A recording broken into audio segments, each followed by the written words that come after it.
देहरादून में वरिष्ठ पत्रकारों के सम्मान समारोह का आयोजन। ऋषि नारद पत्रकार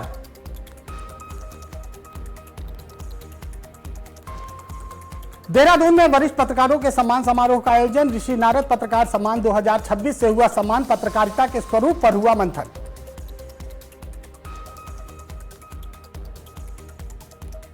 बीपीएस दौलतपुर में स्केटिंग चैंपियनशिप का हुआ समापन। देश भर के 250 स्केटर्स ने दिखाया दम।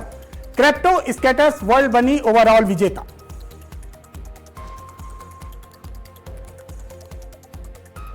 नैनीताल में रईस कादरी को मिली संगठन की बड़ी जिम्मेदारी। रईस कादरी बने किसान यूनियन के अध्यक्ष। कादरी ने कहा, संगठन को और मजबूत बनाएंगे।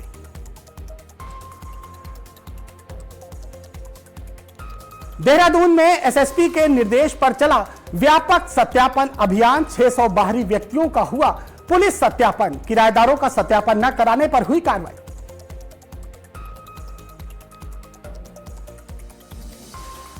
उत्तराखंड में मौसम विभाग ने जारी किया येलो अलर्ट। कई जिलों में तेज आंधी बारिश की संभावना। पहाड़ी क्षेत्रों में बिजली गिरने की दी चेतावनी।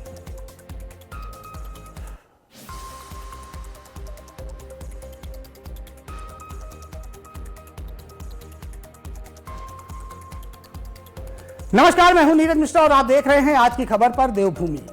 देहरादून में बुद्धिजीवी फाउंडेशन द्वारा नारद जयंती के अवसर पर पत्रकारिता का स्वरूप विषय पर विचार विमर्श और वरिष्ठ पत्रकार सम्मान समारोह आयोजित किया गया। कार्यक्रम में पत्रकारिता के क्षेत्र में दशकों से योगदान दे रहे 16 वरिष्ठ पत्रकारों को ऋषि नारद पत्रकार सम्मान समारोह 2026 से सम्मानित किया गया। समारोह में स्वर्गीय भव्य निधि शर्मा को उनकी 19वीं पुण्यतिथि पर श्रद्धांजलि भी दी गई। मुख्य अतिथि सेवानिवृत्त न्यायमूर्ति राजेश टंडन ने कहा कि पत्रकारिता लोकतंत्र का मजबूत स्तंभ है। कार्यक्रम में वरिष्ठ पत्रकारों और सामाजिक हस्तियों ने पत्रकारिता के बदलते स्वरूप और चुनौतियों पर मंथन किया।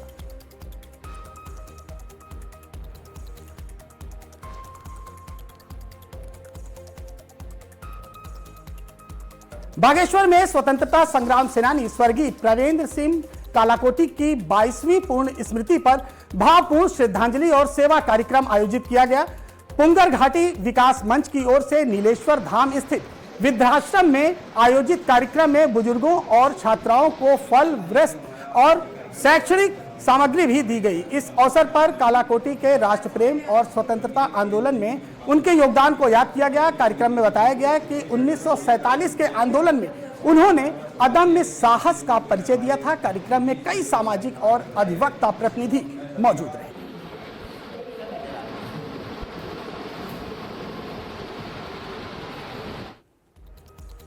पौड़ी के सतपुली क्षेत्र के खैरासैंण में नवनिर्मित राजकीय महाविद्यालय भवन का उद्घाटन लोक निर्माण, पर्यटन और सिंचाई मंत्री सतपाल महाराज और उच्च शिक्षा मंत्री डॉक्टर धन सिंह रावत ने किया। इस मौके पर मंत्रियों ने इसे क्षेत्र में उच्च शिक्षा की नई शुरुआत बताया। सतपाल महाराज ने कहा कि ये भवन दूरस्थ पहाड़ी क्षेत्रों के विद्यार्थियों, विशेषकर बेटियों के लिए शिक्षा के नए अवसर खोलेगा और अब छात्र छात्राएं अपने ही क्षेत्र में उच्च शिक्षा प्राप्त कर सकेंगे।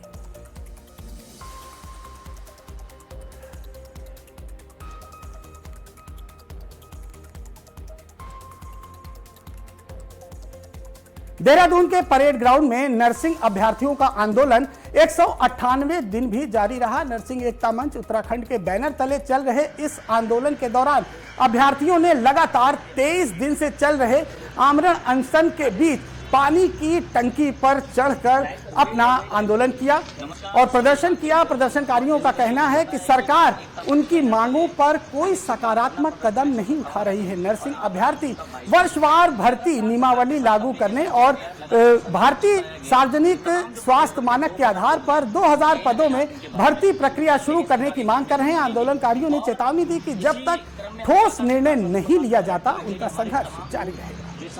आक्रोशित हैं, जो इस समय उनके आंदोलन की तैयारी कर रहे हैं, आज उसी का परिणाम। नैनीताल में सामाजिक कार्यकर्ता एवं पूर्व दर्जा प्राप्त राज्य मंत्री रईस कादरी को भारतीय किसान यूनियन का उत्तराखंड प्रदेश अध्यक्ष मनोनीत किया गया है। यह मनोनयन राष्ट्रीय उपाध्यक्ष लाल सिंह के हस्ताक्षर से जारी पत्र के माध्यम से किया गया। संगठन के राष्ट्रीय अध्यक्ष पारसनाथ दादा की सहमति से यह निर्णय लिया गया। मनोनयन के बाद रईस अहमद कादरी ने कहा कि वो किसानों और आम लोगों की समस्याओं के समाधान के लिए कार्य करेंगे और संगठन को प्रदेश में और अधिक मजबूत बनाएंगे।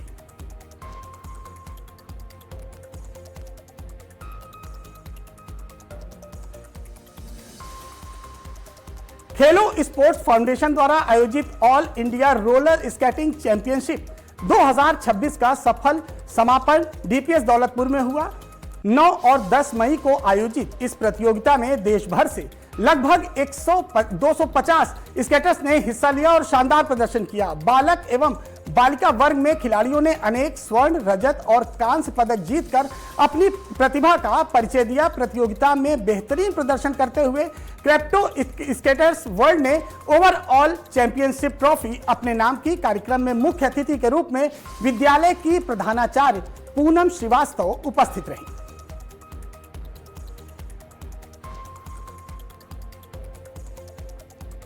उत्तराखंड के कई जिलों के लिए येलो अलर्ट जारी किया गया है। अगले 3 घंटे में बागेश्वर, चमोली, देहरादून, पिथौरागढ़, रुद्रप्रयाग, टिहरी गढ़वाल और उत्तरकाशी जिलों में अलग अलग स्थानों पर तेज मौसम गतिविधियों की संभावना जताई गई है। चक्राता, बारकोट, मसूरी, गंगोत्री, केदारनाथ, बद्रीनाथ, तुंगनाथ और मनस्यारी सहित आसपास के क्षेत्रों में बिजली गिरने, गरज चमक और 30-40 किलोमीटर प्रति घंटे की रफ्तार से तेज हवाएं चलने के साथ तूफान आने की संभावना है। लोगों को सतर्क रहने और सुरक्षित स्थानों पर रहने की सलाह दी गई है। उत्तराखंड के चमोली जिले में भारत चीन सीमा को जोड़ने वाले नीति मलारी नेशनल हाईवे पर भारी भूस्खलन हुआ, जिसकी वजह से हाईवे बाधित हो गया। लाता और सालधारा के पास भारी बोल्डर और मलबा आने से सीमांत नीति घाटी के 2 दर्जन से अधिक गांवों का संपर्क कट गया है, जिसके बाद बीआरओ मार्ग को खोलने में जुटा हुआ है, लेकिन लगातार पत्थर गिरने से काम में बाधा आ रही है।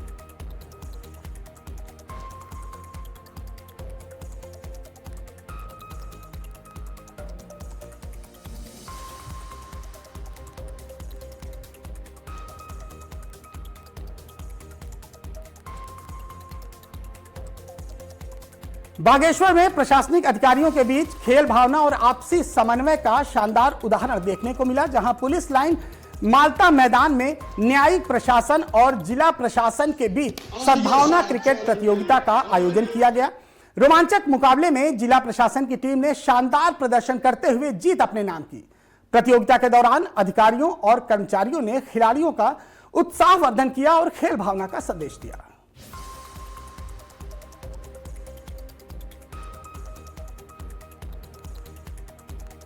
खबर लक्सर से है, जहां लक्सर नगर पालिका अध्यक्ष की ओर से एक किसान की झोपड़ी पर आयोजित निशुल्क चिकित्सा शिविर में 150 से ज्यादा लोगों का स्वास्थ्य परीक्षण किया गया। शिविर में खासतौर पर हरिद्वार के संजीवनी हॉस्पिटल से फिजिशियन, गायकोनिस्ट और शुगर, हड्डी और हृदय रोग विशेषज्ञ डॉक्टरों ने मरीजों के साथ परीक्षण के बाद उनको मुफ्त दवाइयां उपलब्ध कराई। चिकित्सा शिविर आयोजन नगर पालिका अध्यक्ष संजीव नीटू ने कहा कि चिकित्सा शिविर से लक्ष्य नगर और देहात क्षेत्र के जरूरतमंद लोगों को स्वास्थ्य लाभ मिलता है। इसके अलावा लोगों में अपने स्वास्थ्य के परीक्षण कराने संबंधी जागरूकता भी फैलती है।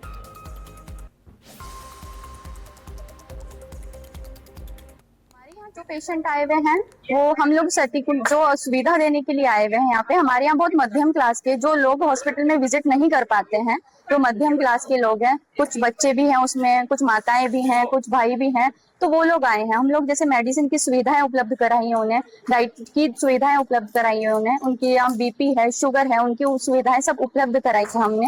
हमारा मेन कैंप लगाने का रीजन ये था कि कुछ लोग हैं जिनके पास सुविधा नहीं होती है हॉस्पिटल तक आने की, तो हम लोगों का ये था कि हम लोग घर घर जाके कैंप लगाएं।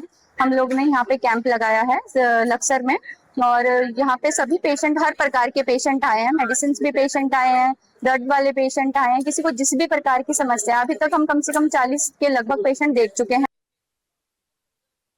गरीब लोग जो बाहर नहीं जा पाते हैं और जिन्हें अच्छे ट्रीटमेंट की आवश्यकता होती है, तो इस तरह के लोग मुझे मिलते रहते हैं और समय समय पर जैसे भी होता है तो मैं प्रयास करता हूं कि कोई ना कोई कैंप लगाया जाए और इस तरह के लोगों को, जो इस तरह के पेशेंट हैं, उन्हें कुछ लाभ मिल सके। उसी भावना से मैंने आज वाला ये कैंप लगवाया। ये संजीवनी हॉस्पिटल ज्वालापुर जगदीशपुर से है, तो आज उनके सोचने से लगा हुआ है और काफी पेशेंट आ रहे हैं, आपने देखा ही है, और लोग इसका लाभ उठा भी रहे हैं। रिस्पॉन्स काफी अच्छा है पेशेंट्स का। काफी पेशेंट्स हम अटेंड कर चुके हैं। ज्यादातर हाइपरटेंसिव है मरीज या फिर डायबिटिक भी है। बाकी नॉर्मल बीमारियों के लिए भी लोग आ रहे हैं, जैसे सर्दी जुकाम, ऐसे तो सभी तरह के पेशेंट हम लोग अटेंड कर रहे हैं और रिस्पॉन्स काफी अच्छा देखने मिल रहा है हमारे कैंप का।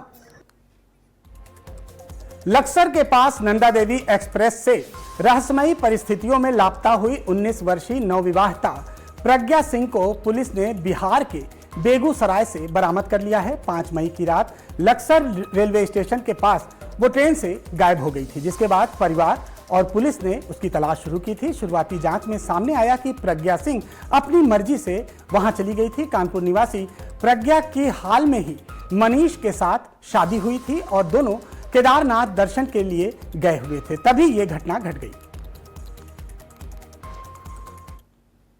यहाँ पे लक्सर कोतवाली में उन्होंने एक गुमशुदगी दर्ज करवाई थी। उस संबंध में पुलिस जांच पड़ताल कर रही थी, इलेक्ट्रॉनिक सर्विलांस का भी उसमें सहायता ली थी।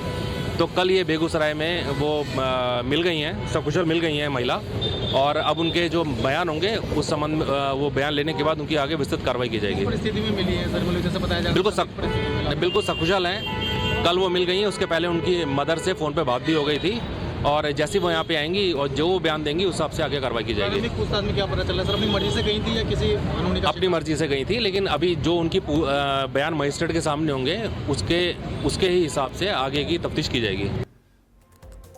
देहरादून में एसएसपी के निर्देश पर चलाए जा रहे ऑपरेशन प्रहार के तहत पुलिस ने सत्यापन अभियान चलाया। बसंत विहार, विकास नगर और सेलाकुई क्षेत्रों में पुलिस टीमों ने 600 से अधिक बाहरी व्यक्तियों का सत्यापन किया। अभियान के दौरान किराएदारों का सत्यापन न कराने वाले 41 मकान मालिकों और प्रतिष्ठान मालिकों के खिलाफ 83 पुलिस एक्ट के तहत चालान कर 4,10,000 रुपए का जुर्माना लगाया गया। वहीं संदिग्ध अवस्था में घूम रहे 15 लोगों का 81 पुलिस एक्ट के तहत चालान कर 4,750 रुपए का जुर्माना वसूल किया गया।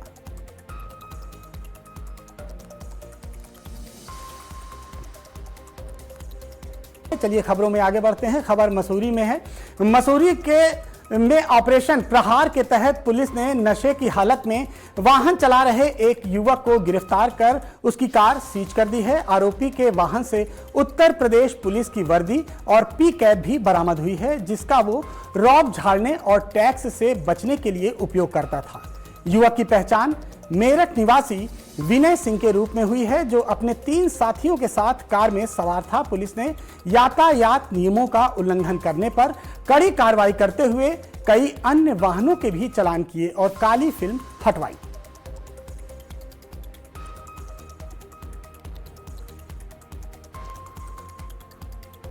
देहरादून में नियमों का उल्लंघन करने पर पुलिस ने सख्त अभियान छेड़ दिया है। पुलिस की ओर से चलाए जा रहे ऑपरेशन प्रहार के तहत ड्रिंक एंड ड्राइव के खिलाफ बड़ी कार्रवाई की गई है। पिछले 2 दिनों में शराब पीकर वाहन चलाने वाले 48 लोगों की गिरफ्तारी कर उनके वाहन सीज किए गए हैं। इसके साथ ही सार्वजनिक स्थानों पर शराब पीने वाले 35 लोगों को भी थाने लाकर कार्रवाई की गई है। फिलहाल यातायात नियमों के उल्लंघन, काली फिल्म और हूटर लगाने पर भी पुलिस की सख्त कार्रवाई लगातार जारी है।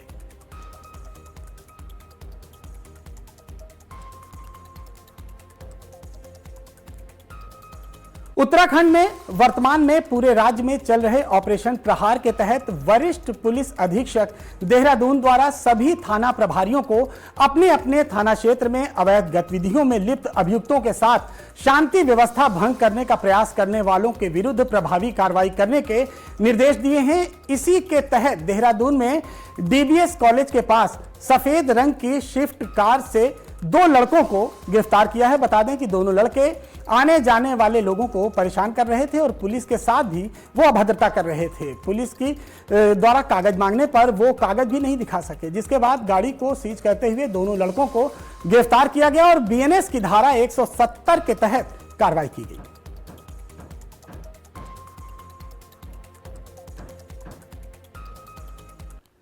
देहरादून के बैंड बाजार हनुमान चौक के पास एक गोदाम में आग लग गई, जिससे वहां पर हड़कंप मच गया।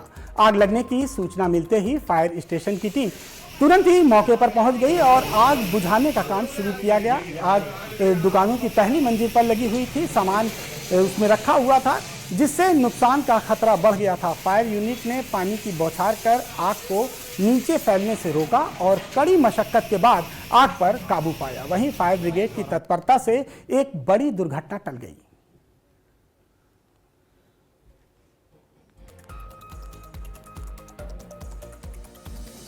ऋषिकेश में गंगा स्नान के दौरान एक युवक तेज बहाव में बह गया। बताया जा रहा है युवक अपने साथियों के साथ कथा सुनने के लिए आया हुआ था। घटना के बाद मौके पर अफरा तफरी मच गई। स्थानीय लोगों ने तुरंत प्रशासन को सूचना दी। सूचना मिलते ही एसडीआरएफ की टीम मौके पर पहुंची और युवक की तलाश में सर्च ऑपरेशन शुरू किया गया। वहीं प्रशासन ने लोगों से गंगा के किनारे सतर्कता बरतने और सुरक्षा नियमों का पालन करने की अपील की है।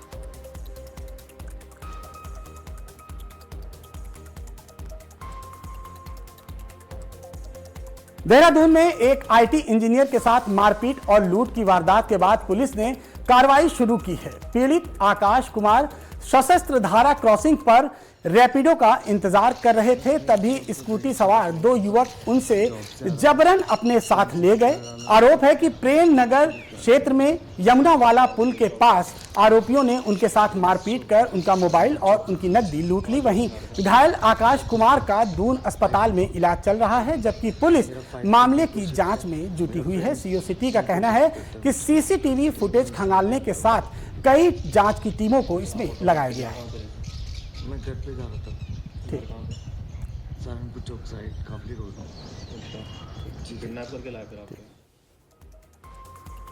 देवभूमि में फिलहाल इतना ही। देश दुनिया की खबरों के लिए जुड़े रहिए हमारे साथ और देखते रहिए आज की खबर।